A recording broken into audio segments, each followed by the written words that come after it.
समस्त को नमस्कार गोटे नुआ वीडियो को पिला माने आपण मानकु पुणी थरे बहुत बहुत स्वागत। प्रियर भाई भौणी माने आजिर एही वीडियोटी रे आमे ओडिशा आदर्श विद्यालय प्रवेशिका परीक्षा 2026 रो सोशल साइंस अर्थात सामाजिक विज्ञान रो सब प्रश्न गुड़िकर उत्तर जानिबा। आपण मानक सहित मु बी सेट रो आंसर गुड़िक शेयर करिवि। आपण माने निज निजर सेट को अनुसार आपनकर आंसर गुड़िक चेक कर नेबे। ओके, तो चलंतु देखिबा सामाजिक विज्ञान बा सोशल साइंस रो 15 टी प्रश्न रो सठिक उत्तर कोन रहिबो। पिला माने प्रथम प्रश्नटी आपनको कहूची सोशल साइंस रो जे उत्तराखंड रो केउ जातीय पार्क व्याघ्र प्रकल्प पई प्रसिद्धि लाभ करिछि। Which national park of Uttarakhand has became famous for tiger project.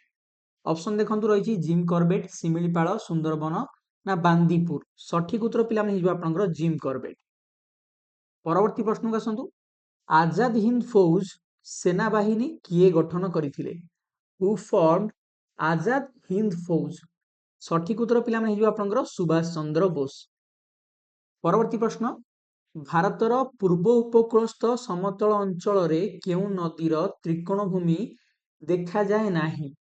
Delta of which river is not seen in the eastern coastal plain of India. देखंतु भारतर पूर्व उपकूल कथा कहिछि ता माने आपण माने ध्यान रखिबा उचित। एठी पिला माने बंगोपसागर कथा कहूछि।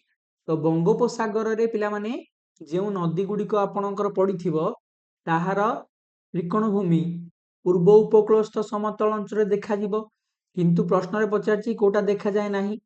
ता माने जेउ नदी गुड़िक बंगोपसागर रे पड़ी नाही अर्थात जेउ नदी गुड़िक आरब सागर रे पड़िछि ताहार त्रिकोण भूमि पूर्व उपकूलस्थ समतल अंचल रे दृश्यमान हेबो नाही।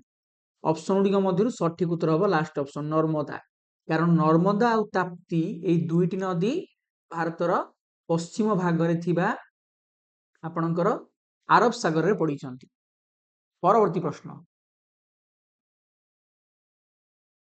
भारतर दक्षिण रे थिबा महासागरटीर नाम कोन। What is the name of the ocean located in the south of India. पिला माने भारतर दक्षिण भाग रे इंडियन ओशन बा भारत महासागर आपणकर अवस्थित अटे। भारतर सर्वाधिक वृष्टिपात हेउथिबा स्थानटी केउ राज्य रे अछि।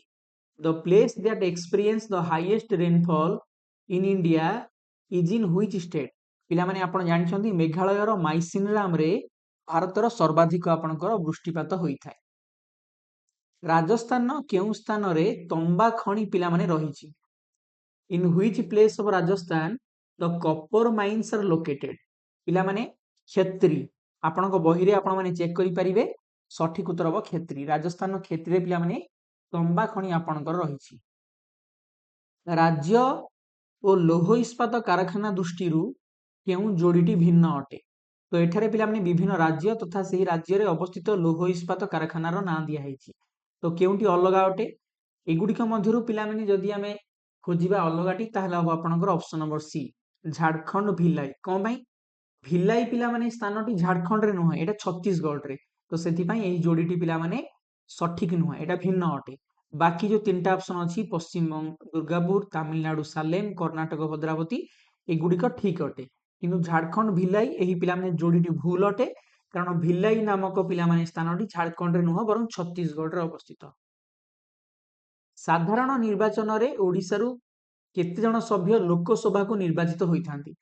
How many members are elected to the Lok Sabha from Odisha in the general election. पिला माने लोकसभा को ओडिसा रु पिला माने निर्वाचित सभ्य संख्या होची 21। ओके, आम देशर बड़ बड़ सहर राज्यर राजधानी बंदर मध्य संजोग स्थापन करुथिबा सड़क पथ केउ नाम रे नामित। पिला माने क्वेश्चन टी ऑलरेडी गोटे वर्ष पढ़िथिला ता रिपीटेड क्वेश्चन। एहार सठिक उत्तर पिला माने हिजो आपनकर जातीय राजपथ बा national highway. Next question Tripura राज्यर अधिवासींकर प्रधान कथित भाषा।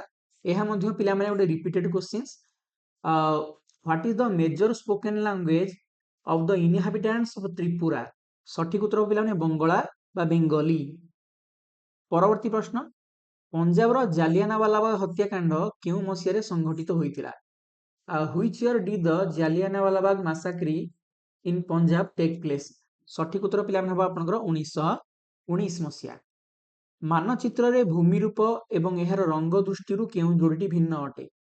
Which of the following pair is different in terms of landforms and its color on the map? ପିଲାମାନେ ମରୁଭୂମିକୁ ହଳଦିଆ ରଙ୍ଗ ଦ୍ୱାରା ସୂଚାଇଥାଏ, ଗୋଲାପୀ ରଙ୍ଗ ଦ୍ୱାରା ନୁହଁ। ତେଣୁ ଆପଣଙ୍କର ସେକେଣ୍ଡ ଅପସନଟି ଆମ ଯୋଡ଼ି ଅଲଗା ହେଇଯିବ। କିଏ ଭାରତର ସ୍ଥଳବାହିନୀ, ଆକାଶବାହିନୀ ଏବଂ ନୌବାହିନୀର ମୁଖ୍ୟ ଅଟନ୍ତି? Who is the head of the India's Army, Air Force and Navy? ଆପଣମାନେ ସମସ୍ତେ ଜାଣିଛନ୍ତି ଆମର ମାନ୍ୟବର ରାଷ୍ଟ୍ରପତି ହେଉଛନ୍ତି ସ୍ଥଳବାହିନୀ, ଆକାଶବାହିନୀ ଏବଂ ନୌବାହିନୀର ମୁଖ୍ୟ। ତୁମର ବର୍ତ୍ତମାନ ବୟସ ହେଉଛି 10 ବର୍ଷ 6 ମାସ। ଠିକ୍ କେତେ ବର୍ଷ କେତେ ମାସ ପରେ ତୁମେ ଭୋଟ ଦେବାର ଅଧିକାର ପାଇବ? Your present age is 10 years and 6 months. After how many exact years and months you will get the right to vote? ଆପଣ ଜାଣିଛନ୍ତି 18 ବର୍ଷ ବୟସ ହେଲେ ଆପଣ ଭୋଟ ଦାନର ଅଧିକାର ପାଆନ୍ତି। ତ ଯଦି ବର୍ତ୍ତମାନ ଆପଣଙ୍କୁ 10 ବର୍ଷ 6 ମାସ ହେଇଛି, ଆର ଆପଣଙ୍କର ଆଉ 7 ମାସ 6 ମାସ ସରି 7 ବର୍ଷ 6 ମାସ ପରେ ଆପଣ 18 ବର୍ଷ ବୟସରେ ଉପନୀତ ହେବେ, ତ ଆପଣ ଭୋଟ ଦେଇପାରିବେ। ତେଣୁ ପ୍ରଥମ ଅପସନ ହିଁ ସଠିକ ଉତ୍ତର ହବ। ଦେଖନ୍ତୁ ଇଏ 10 ବର୍ଷ, ଇଏ 7 ବର୍ଷ ହେଲା ପିଲାମାନେ 17 ବର୍ଷ, ଇଏ 6 ମାସ, ଇଏ 6 ମାସ ହେଲା କେତେ? 6 ମାସ 6 ମାସ ହେଲେ ବର୍ଷେ, ମାନେ ଆପଣଙ୍କୁ ଏକ୍ଜାକ୍ଟଲି 18 ବର୍ଷ ହେଲେ ଆପଣ ମାନେ ଭୋଟ ଦେଇପାରିବେ। ତେଣୁ ଆନ୍ସର ହବ ପ୍ରଥମ ଅପସନ 7 ବର୍ଷ 6 ମାସ। ଦେଖନ୍ତୁ ଶେଷ ପ୍ରଶ୍ନ ଆପଣଙ୍କର, ଭାରତର କେଉଁ ନଦୀ କୂଳରେ ବିଶ୍ୱ ପ୍ରସିଦ୍ଧ ତାଜମହଲ ଅବସ୍ଥିତ? ସଠିକ ଉତ୍ତର ହବ ଯମୁନା ନଦୀ। ତ ଆଜିର এই ଭିଡିଓରେ ଆମେ ପିଲାମାନେ ସୋସିଆଲ ସାଇନ୍ସର 15ଟି ପ୍ରଶ୍ନର ସଠିକ ଉତ୍ତର ଦେଖିଲେ। ଆପଣଙ୍କର କେତୋଟି କ୍ୱେଶ୍ଚିନ୍ ଠିକ ହେଉଛି କମେଣ୍ଟ ବକ୍ସରେ ଲେଖି ଜଣାନ୍ତୁ। ଏବଂ ଯଦି ଆପଣଙ୍କର କୌଣସି ସାନ ଭାଇ ଭଉଣୀ ଆସନ୍ତା 2027ରେ ହେବାକୁ ଯାଉଥିବା ନବୋଦୟ କିମ୍ବା ଆଦର୍ଶ ଏଣ୍ଟ୍ରାନ୍ସ ପାଇଁ ଅନଲାଇନ୍ ମାଧ୍ୟମରେ ଆମ ସହିତ ଯୋଡ଼ି ହୋଇ କ୍ଲାସ୍ କରିବା ପାଇଁ ଚାହୁଁଛନ୍ତି, ସ୍କ୍ରିନ୍ ଉପରେ ଦେଖାଉଥିବା ଆମର ଅଫିସିଆଲ କଣ୍ଟାକ୍ଟ ନମ୍ବର ସହିତ ଆପଣ ଯୋଗାଯୋଗ କରି ଆଡମିସନ ବିଷୟରେ ଅଧିକ ସୂଚନା ପାଇପାରିବେ। ଉଭୟ ଓଡ଼ିଆ ମିଡିୟମ ଏବଂ ଇଂଲିଶ ମିଡିୟମ ବିଦ୍ୟାଳୟମାନଙ୍କରେ ପଢୁଥିବା ଭାଇ ଭଉଣୀମାନଙ୍କ ପାଇଁ ଆମର ଏହି କୋର୍ସଟି ଆମେ ଡିଜାଇନ କରିଛୁ। ଭିଡିଓଟିକୁ ଶେଷ ପର୍ଯ୍ୟନ୍ତ ଦେଖିଥିବାରୁ ସମସ୍ତଙ୍କୁ ହୃଦୟରୁ ବହୁତ ବହୁତ ଧନ୍ୟବାଦ। Thank you very much. God bless you all. ଜୟ ହିନ୍ଦ। ବନ୍ଦେ ଉତ୍କଳ ଜନନୀ।